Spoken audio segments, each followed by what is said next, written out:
Simula sa patikim-tikim, pinilit kong gustuhin.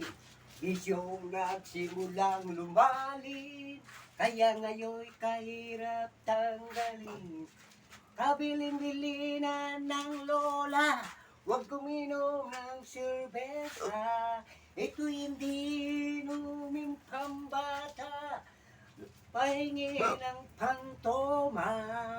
Oh, Diyos ko, nahihilo na ako.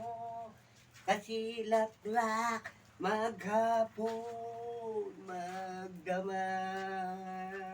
Di na baling hindi kumain, basta may tomang nakahain. Sabi ng lasenggo sa amin, pare, sumyat ka muna. Kabilin-bilinan ng lola, huwag uminom ng serbesa.